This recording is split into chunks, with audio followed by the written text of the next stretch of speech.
You're our greatest gift, and we want to cherish every moment of our lives with you.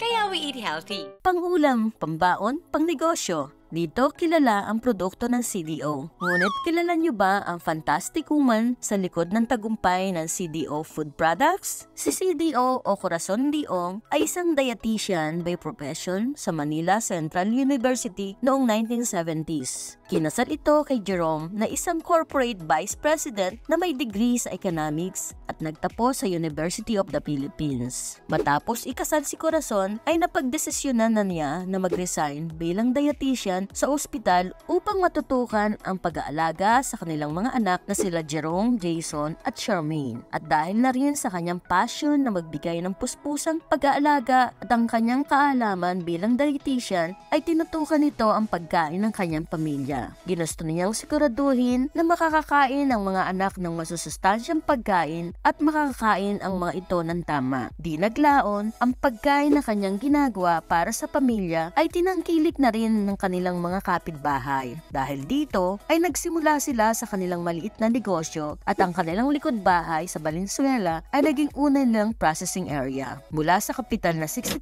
pesos na inutang nila sa lokal na bangko ay naiparehistro nila ang CDO Food Products. Ang una nilang mga naging produkto ay ang longganisa at tocino. Noong 1981, ang Foodsphere Incorporated ay maayos na narehistro at ang CDO ay pinanatili bilang pangunahing pangalan ng kanilang mga produktong pagkain. Sinundan ito ng mga inobasyon at modernisasyon upang habulin ang lumalagong industriya. Ang kumpanya ay naging isang pamilyang korporasyon.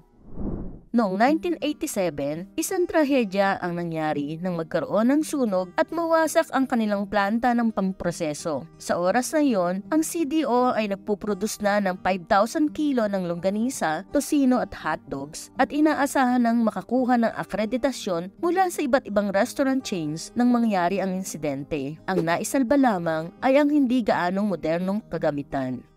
I love him completely. And I'll do anything to keep him at his best.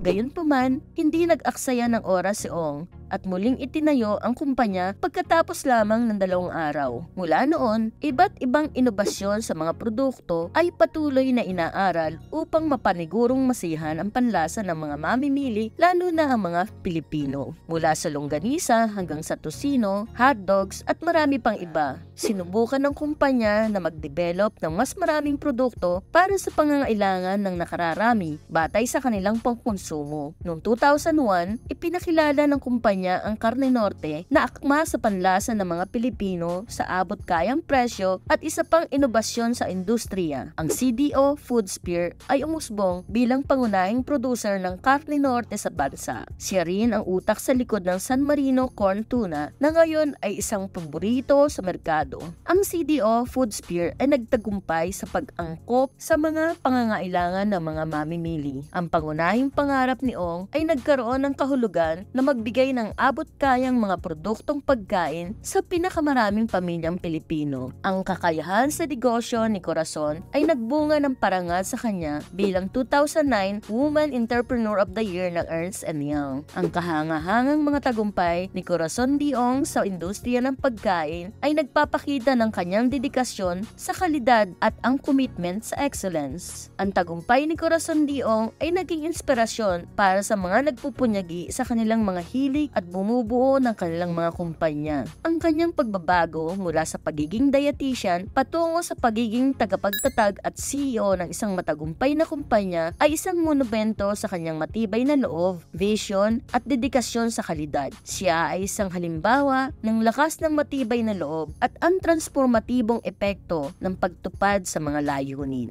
And as Corazon Diong says, reaching your dreams is not the only measure of success. Success also comes from having passion, persistence, and determination throughout the journey.